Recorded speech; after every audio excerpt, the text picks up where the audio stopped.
Hey everyone, welcome back. It's Ashley, and today we are jumping back into the world of sports performance and the intersection of personal development. My guest for this episode is Steve Sanders, who happens to be a friend whose journey is both admirable and inspiring. Steve is currently the CEO of SPIRE Academy, an international high school and postgraduate training and education center preparing the next generation of elite athletes on and off the field. Steve is a former U.S. Army captain and reconnaissance helicopter pilot prior to launching a career in executive leadership across the sports and entertainment industry. He has led marketing and tech initiatives for organizations like IMG Academy, FC Barcelona US Academy, Six Flags, Marvel Universe, just to name a few. Steve brings a unique perspective on what it means to lead, grow, and endure through evolving seasons of life. So, with that, Steve, welcome to the podcast. Thanks so much for joining me. Definitely. Thanks for having me on, Ashley.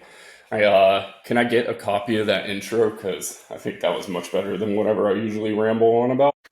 Yeah, of course. I'll drop it right over. It's so awesome. And you have always been one of my favorite people to talk to. So it's an honor to have you on here. You and I have both been part of what we would call, I guess, a mini run club together. So Yep. we understand what endurance is like in the physical sense, and you all the more with your military background as well. But we also know that endurance goes far beyond that and is something that we can tap into in leadership, in transitions, and especially when adversity hits. So, when you reflect on your journey, how would you define endurance through the different experiences in your own life? And what has been the through line to where you are today? Yeah. To Before start I with, to start with a loaded question at 7 a.m. I was about, just so everybody knows, it's 7 a.m. We're going deep right off the bat. That's right. No, it's good. I'm really interested to see how a podcast with two closet introverts goes. This is going to be. Exactly. Yeah. See, that's the connection, This is great. Endurance and myself. I think it really goes back to, like, I would honestly trace kind of my current mentality and my current state, like, all the way back to, I remember trying out, I'm going to draw a lot of things to use sports because that's just where my head always is right now. But That's perfect. probably all the way back to middle school football tryouts. Like, I played rec league football since I was probably like 9 years old and was always one of the best kids. And then tried out for the middle school team and didn't make it. And it was like, couldn't figure out why. Played the way I normally play, played against all the kids I normally played against in rec league, and just didn't make it. And then that took like a mental reset from my own standpoint, because I think I realized, like, you're not always going to be the best in every situation. And it's going to take that mental resiliency. And I think what I resorted to kind of in that phase and in that time is like, no one's going to work harder than I do, ever. And I think even today, like, definitely not the smartest guy in the room ever. Definitely not, the best ideas, the most creative, the most physically adept. But I think whenever it's time to put in the work, I definitely put in the work. And, I think throughout my career, youth sports, since that moment, like any tryout I went to, I was like, never going to be the best here, but I'm going to outwork everybody else. And then whenever I got into the Army, it was the same mentality. I just never said no. I took on every single task, every single challenge, every single role, position I could possibly get into. And then once I got out of the Army, and probably even in life too, like, that just continued. It was just never say no. I think I've gotten to where I say no a little bit more now, just because there's like, I figured out, like, you do need to sleep. 4 hours is usually the max, but like, you at least need that 4 hours. And so it was just all about hard work from that moment on. Just get in, grind, and try to be the best that you can be. It's so encouraging because I think oftentimes we can limit ourselves because we don't think that we have the credentials to get to the top in a way, or to get to that next level. And just by your own story, speaking to the power of hard work. And even from the athlete standpoint, I'm sure, now with the work that you're doing, you see a lot of athletes that wouldn't have the talent next to somebody else, but they made it to that next level because of that determination and hard work. Yeah.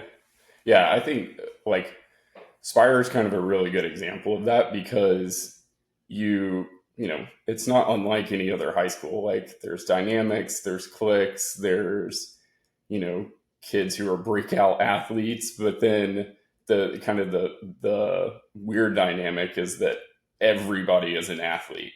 And most of the people there were, probably at least top 10% for wherever they came from, and now they get in a room with a bunch of other people who play different sports but are also like the top of their talent pool, and it takes a little bit of a reset because like you might have been the king of the castle down in Orangeville, Virginia, or wherever you're from, but then next thing you know you end up at a place like Spire and it's like, wow, everybody here is a phenomenal athlete. And I think that gets to like just the iron sharpening iron mentality. I said earlier, like, I've never been the smartest person in the room, but I love to surround myself with people that I think are a lot smarter than I am, because that's that whole team mentality. Everybody's got their strengths, everybody's got their skill sets, and if you build the right team, it honestly makes everything else so much easier.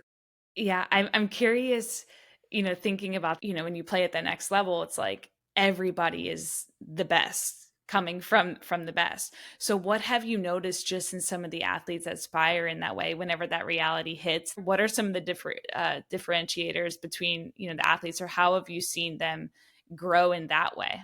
Yeah, I think one of the really unique dynamics is that they get a lot of opportunity to kind of mold and grow differently than you would in a normal high school. Like, it's a boarding school.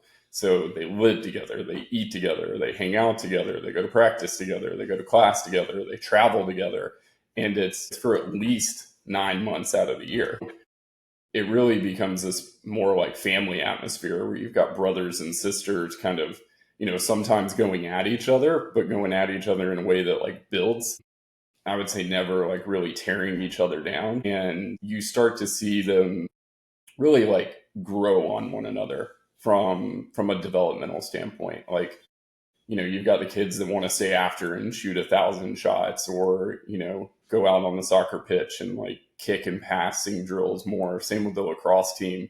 The goalie's out there just getting balls slung at him at 6 a.m. in the morning before class, and the whole team's out there like helping make him better.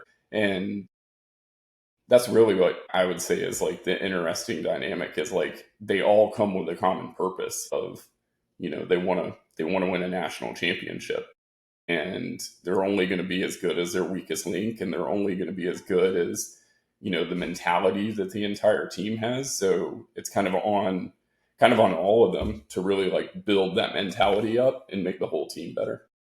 I love that. And then also how that translates into life after sport too. All the things that you're doing now, and bringing that kind of mentality every day. I want to shift and go there. You're preparing the athletes for sports, but then also afterwards, in life Yeah. when those other realities hits. Why do you think that holistic development matters? Yeah. I think it matters because it matters in life. Like, yeah,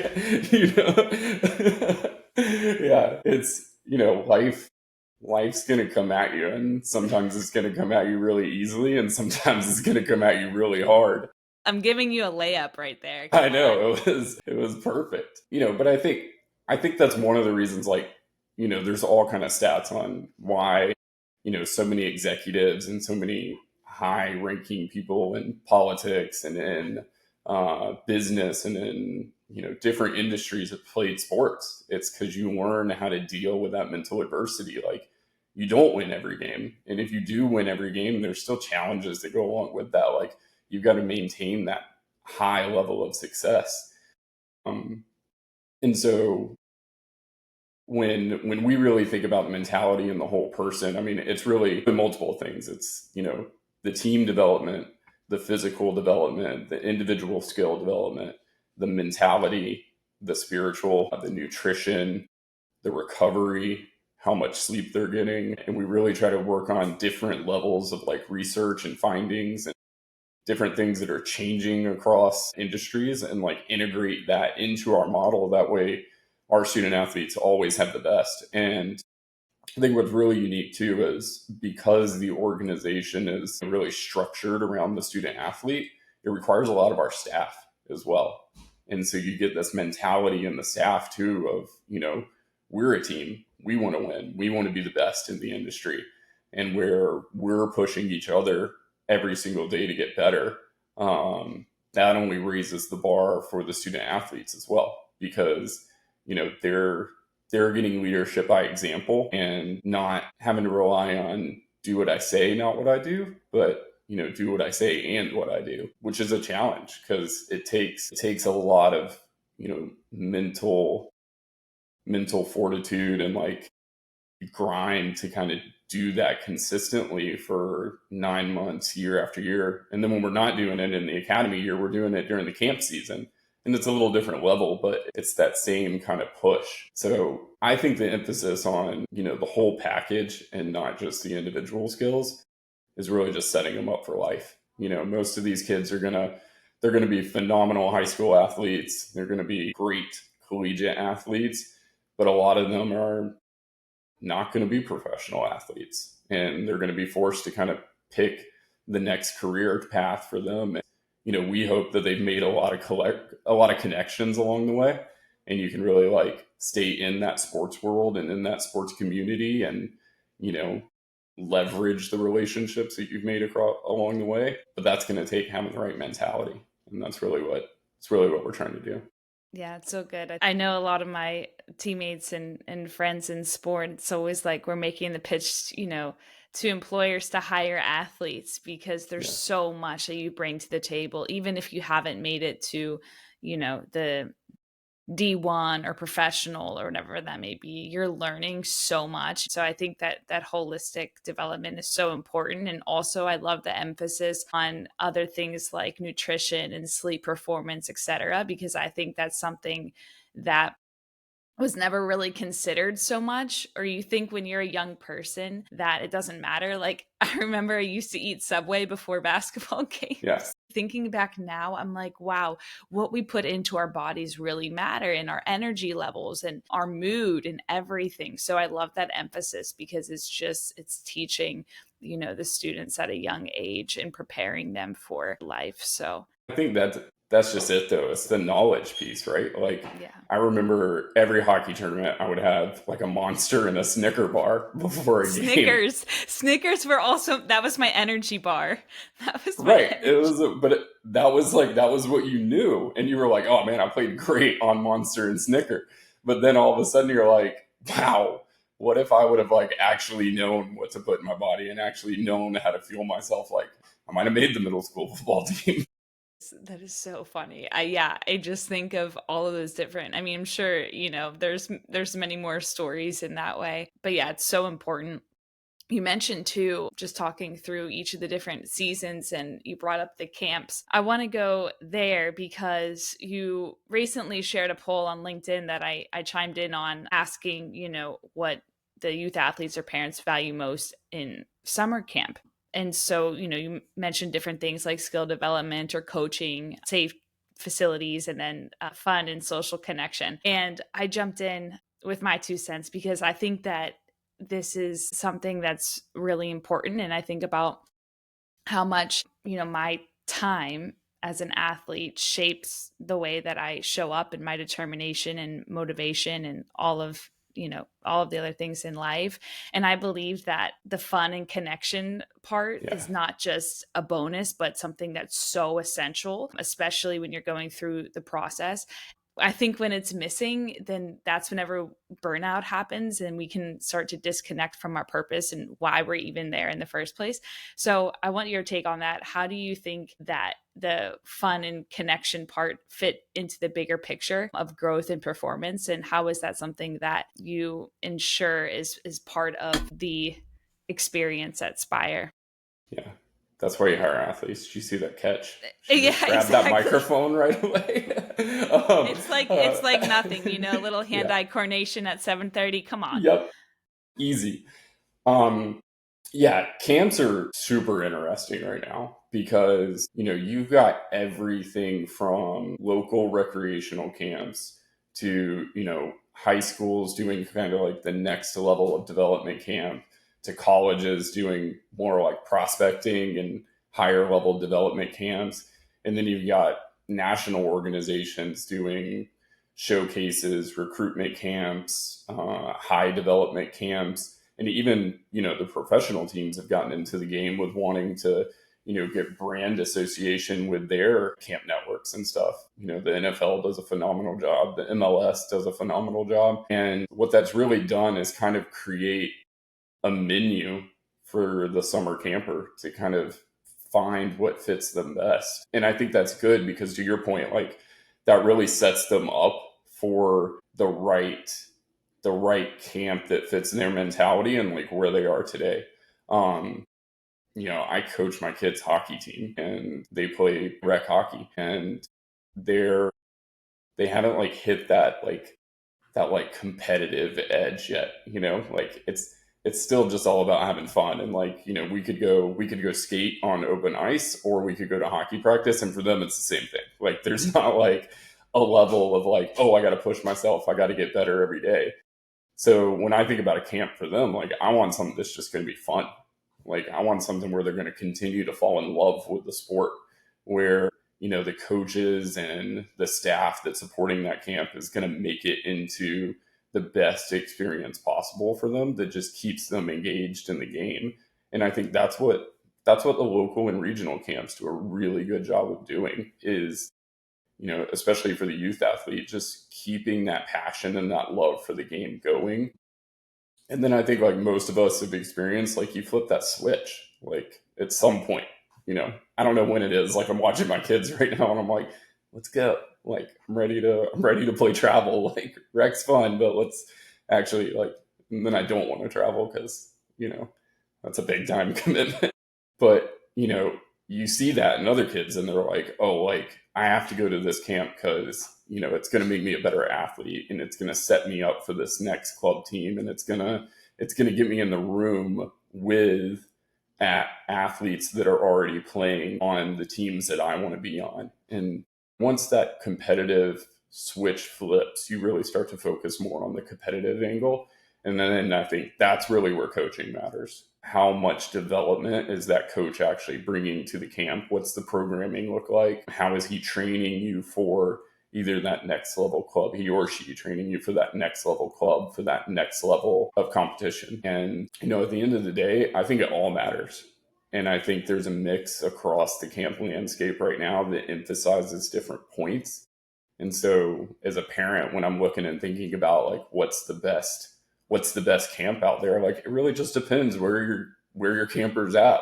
I want my kids to go have fun and keep loving hockey. Pretty soon, they're going to want to go and they want to get better, and that's going to be a totally different camp. And I think Spire is probably on the higher end of that. Like we definitely are going more for the elite level campers that are looking to kind of make that jump and prepare for college and play elite level high school athletics.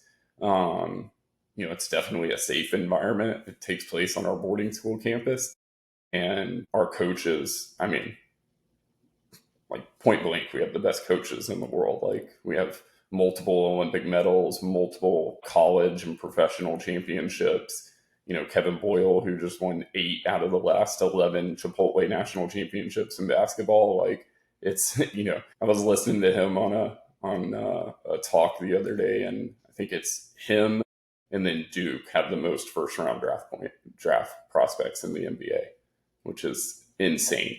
Yeah. Yeah, I think back on different camps as well too, and coaches, and thinking about how they all has served me in different ways. And to your point, like it all matters, and in different stages, I think too, because when you have an overemphasis on one, it can lead to, I think it can lead to, you know, disengagement in ways, I don't know, just from my own experience. I'm like, well, if I'm not having fun with what I'm doing, I'm just like feeling like I'm under pressure the whole time. And then I think that there is a correlation, a positive correlation between enjoying what you're doing and your performance. That's where the mental side comes in as well too, where I wish I even knew what that was, Yeah. as like a young person, of like, oh, there's people that can help you with the mental side of the game, because I think that's everything too.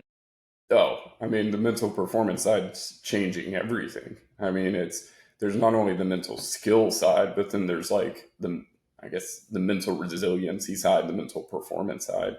And I think kind of the route you were going there, which I think is, I guess, applicable to this whole talk about like how sports resemble life. Like it's the exact same thing. Like we get burned out in life. Like when you're going through the grind and like, work, kids, social life, everything like that, it's all the same.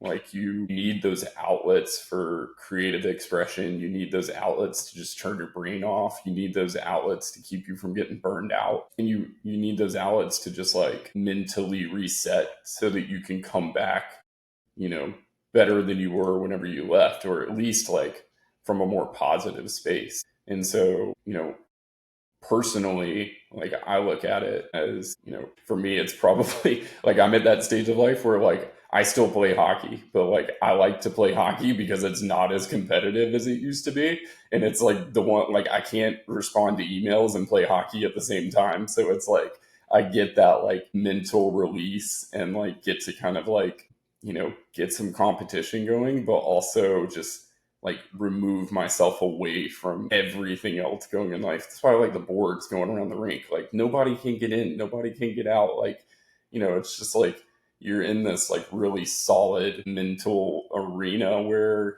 you get to have fun and compete, but you also get to like just pull back and take away. And I found the weeks like where I go to hockey and like get a pickup game in, I'm so much sharper for the next week and like, whatever life has in store. And so I think that's kind of the key, whether sports is your main thing or whether work's your main thing or family is your main thing, is just figuring out what gives you that mental reset.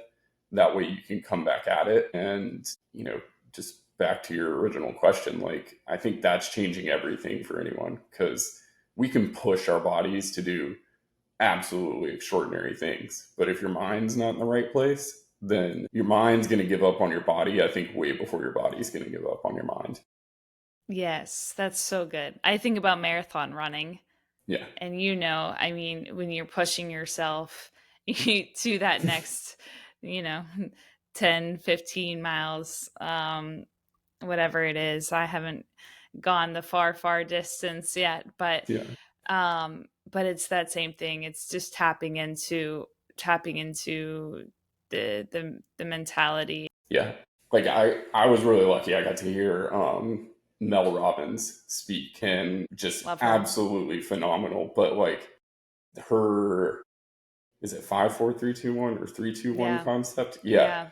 Is like, I mean, I find myself doing that in life now. Like, because that's, take the marathon example. Like sometimes it's just, all right, 5 4 3 2 1, I'm gonna go put my shoes on and go. And then but then in like, mile 7, it's 5 4 3 2 1, I'm gonna keep running. Like I'm not gonna start walking right now.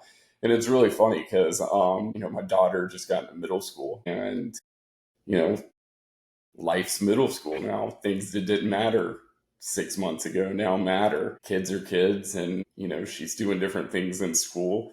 But I was explaining that concept to her the other day, and like I've heard her over the past week or so being like 5 4 3 2 1, and it's like she's like going. And I think that's part of the mental thing is, why people stop themselves. It's just go, just start.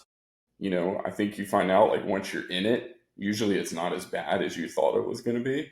And also, once you're doing it, like you're already in motion.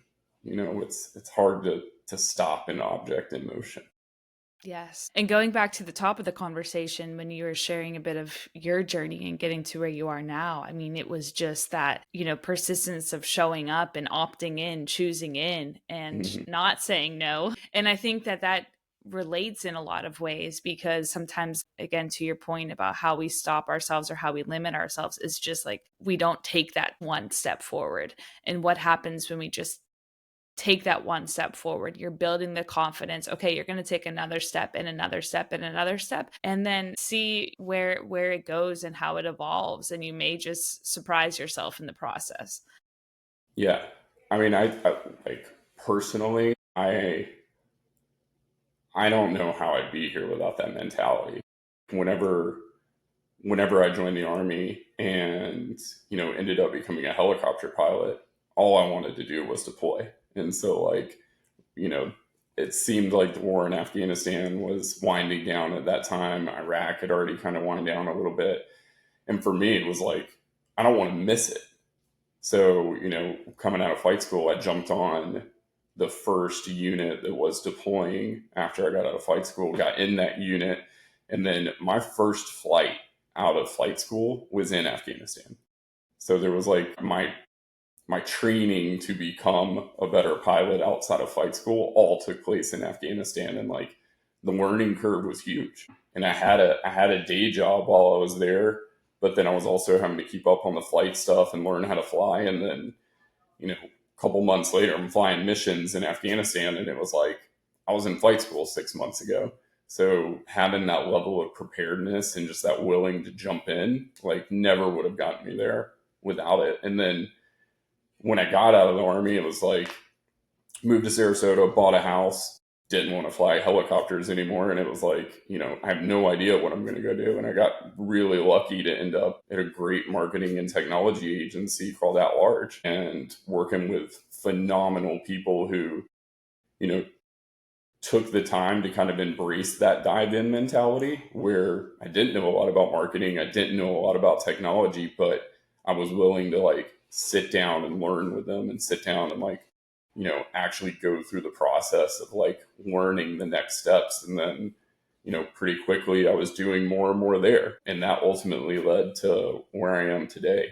And so I think if you don't have that mentality, and I would say it like, it really needs to be coupled with like a thirst to learn, because if you're stuck in the same mentality from like a learning perspective, then you're kind of always coming at challenges the same way.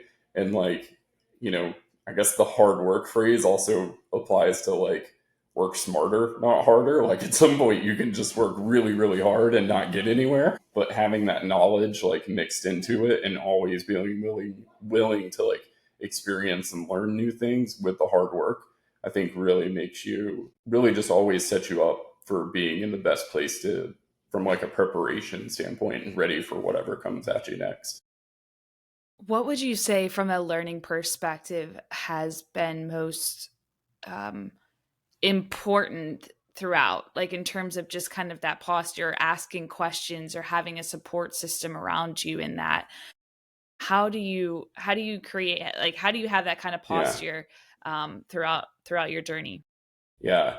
Super hard for me because um, I don't even know if I still like to. I hate reading, like hate it. It's just awful. Like but what I figured out was like, like people love reading fiction books, and I'm like, just what a waste of time. But like people love them, and for me, it was, I was always trying to find people doing things that would like let me join them. That way I could like learn those skills and do those things. Obviously, I think as I've gotten older and everybody gets busier and life starts happening, like that becomes really challenging. So like I've had to, I've kind of had to fall in love with reading. And so I try to read a book a month now and kind of rotate through like personal development and like skill set development. So whether it's like an hobby or an interest I have mixed with like something spiritual or something parenting related, and do that, but then also listen to podcasts.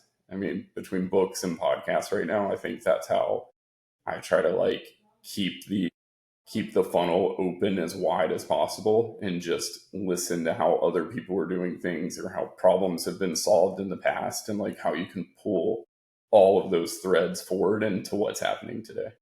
That's really good. I think too, just on that, when there's somebody who is, engaging in an activity that may be different than what you would typically do, or some kind of topic, when you have that curiosity, it's like you can just learn so much, and things that maybe you never thought you would have interest in. Maybe spark interest, or there's inspiration there to do something different. You really never know.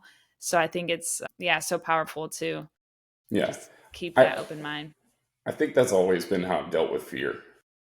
You know, like fear can be debilitating and can really like limit, what you do mentally and physically. But I've always just been under that mindset of, as soon as you're in a situation, like you're rarely the first person to be in a situation. And so it's like clearly someone's done this before and it worked out.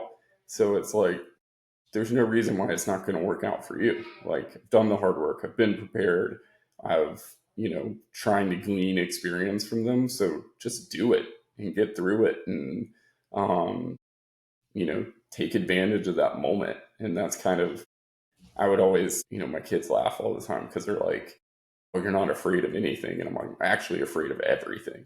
I just don't let it stop me. Like you just you gotta power through it. And again, I think that's another mental part. Like, very, very rarely, I think, does physical ability get you through fear. Like it's all mental. The fear is still here. Yeah. It's still here, but I'm choosing in. I'm going to do it afraid. I'm going to do it anyways. And I think that's where the breakthrough comes. So I love that you practice that. Yeah.